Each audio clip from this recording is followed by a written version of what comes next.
la actitud de estos actores y músicos en el contexto que se está dando, sobre todo, usted lo mencionaba, en el tema minero en el estado de Guerrero, pues son hacen muy conservadores. a cielo abierto, entonces han depredado cerros y no se ha visto estas posturas. Y si no cree o considera que puede ser una estrategia como la que se detectó del Partido Verde de contratar personas o personajes de redes sociales para hacer este tipo de campañas. Es una campaña en contra, porque son muy conservadores, son fifís. Ahora están convocando a una marcha, creo que para el día 3 van a ir de blanco, aquí.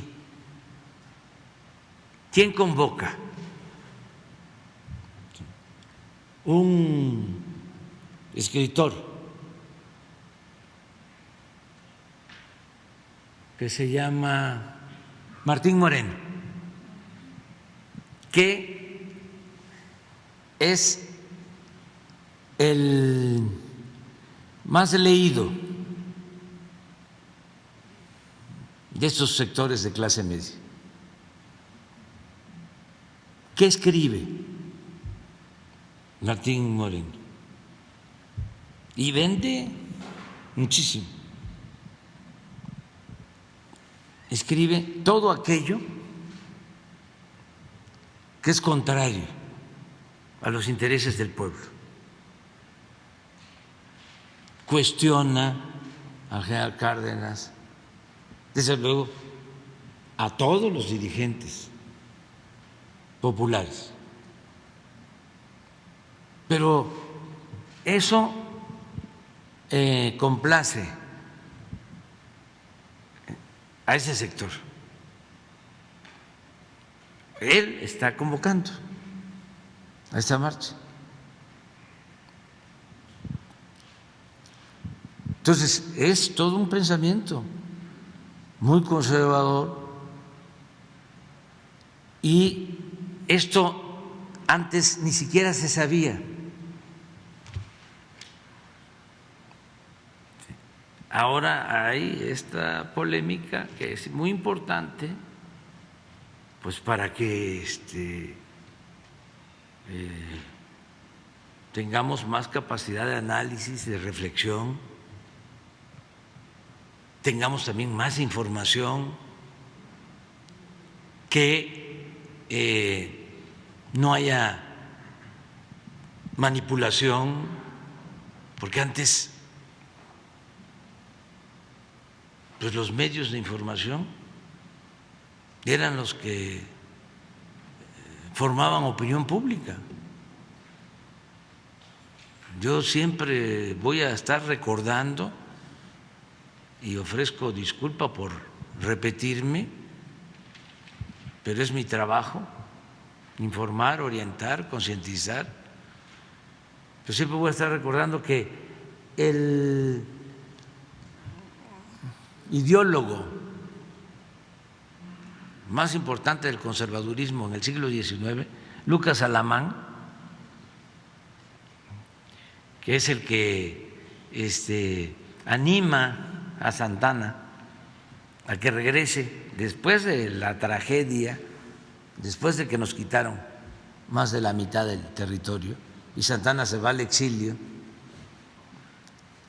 Él escribe y le dice: venga, regrese, le necesitamos. Ya Santana había estado en 10 ocasiones en la presidencia.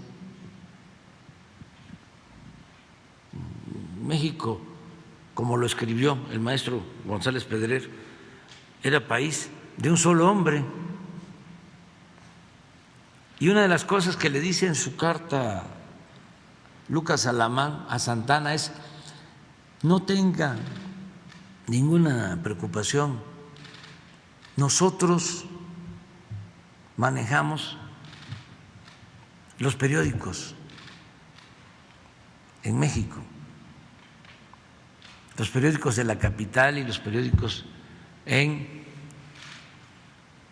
los estados más importantes. Y nosotros decidimos sobre no dice opinión pública, utiliza la palabra la opinión general. Nosotros formamos a la opinión general a través de los medios y en efecto empieza una campaña en favor del regreso de Santana y desde que llega a Veracruz hasta que se traslada a la Ciudad de México, en todo el camino es aclamado. Estamos hablando de 1852. Entonces, ¿cómo el conservadurismo, con el control de los periódicos, dominaba? Eso es antes de Hitler, de Goebbels, que decía que una mentira que se convierte, una mentira que se repite muchas veces, puede convertirse en verdad. Antes de la propaganda hitleriana. Bueno, pues eso en México se mantuvo durante mucho tiempo y en el mundo. Por eso estamos viviendo un momento importantísimo en la historia. Porfirio Díaz tenía un periódico que se llamaba El Imparcial. Ya estaban los escritores más famosos, intelectuales de la época, intelectuales orgánicos. Y con ese periódico manipuló muchísimo, porque además llegó a tener ese periódico tanta aceptación que alcanzaba tirajes de 120,000 ejemplares diarios en ese entonces, cuando en México habían 15 millones de habitantes y 96% de analfabetismo.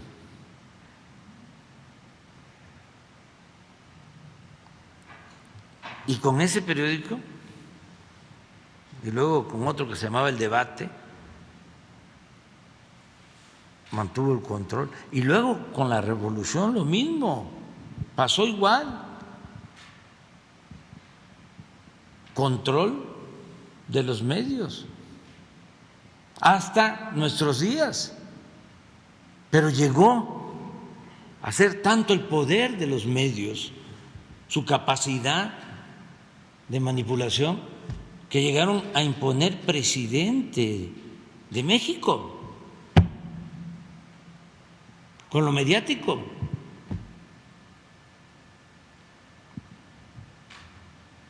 A nosotros nos trataron de destruir,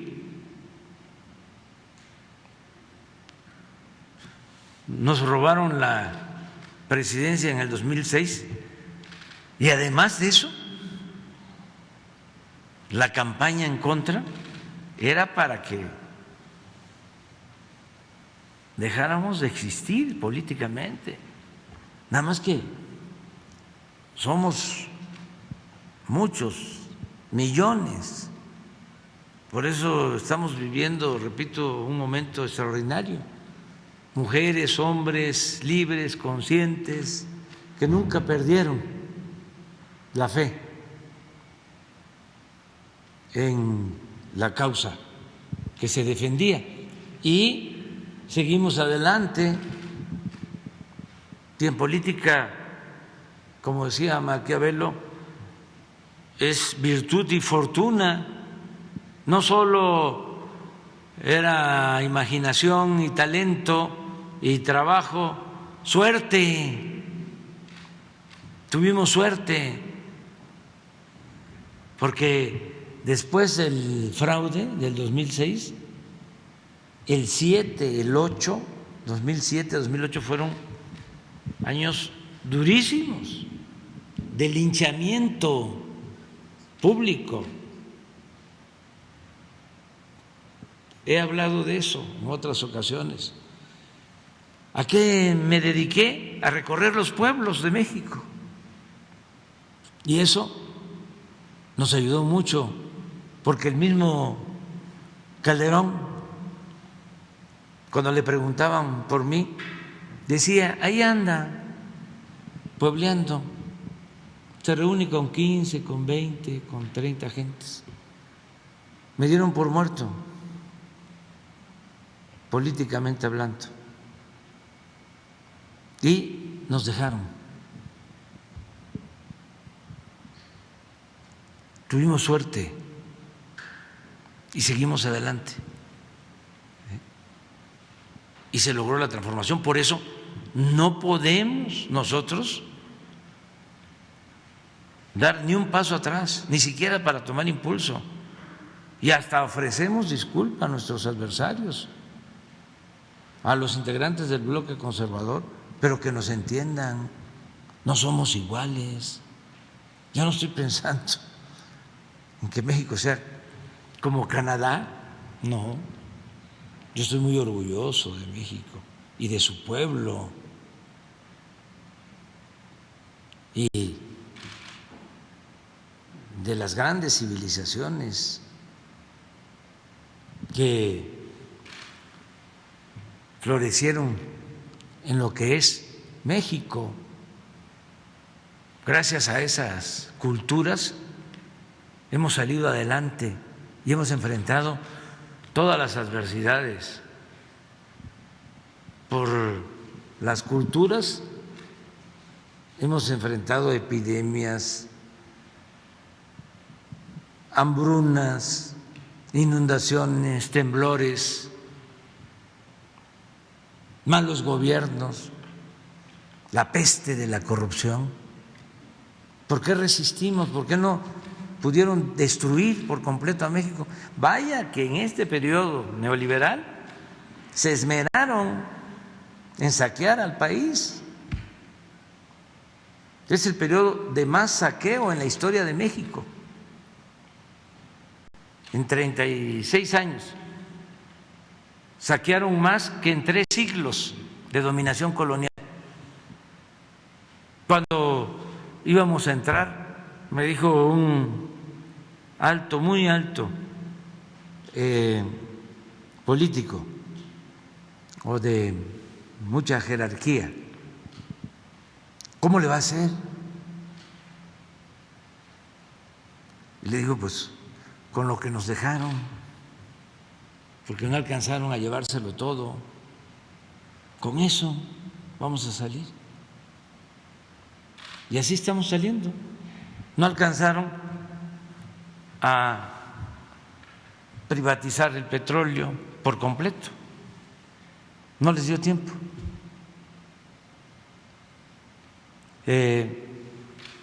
Lo mismo la industria eléctrica, no alcanzaron a entregar todas las minas. Sonó la campana, la alarma,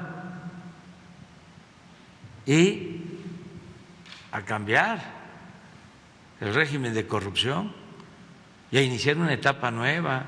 Y esto nos conviene a todos. ¿Cómo se iba a enfrentar una pandemia con un régimen corrupto como el que imperaba? ¿Qué hubiese pasado?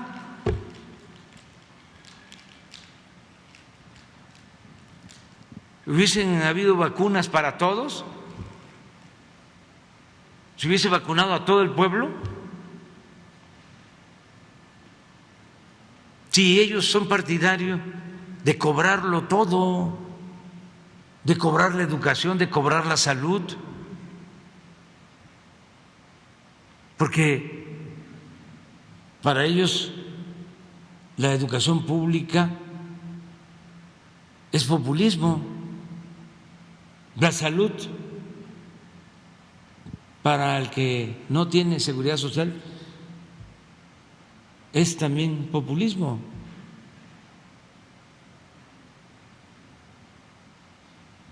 Porque esa es la mentalidad conservadora. Entonces ahí vamos, poco a poco, y eso es lo que puedo comentarte. Y qué bien que estamos en estos tiempos de transformación y al mismo tiempo y a la vez confrontando ideas, y que lo estemos haciendo de manera pacífica. No pasa de insultos. Presidente,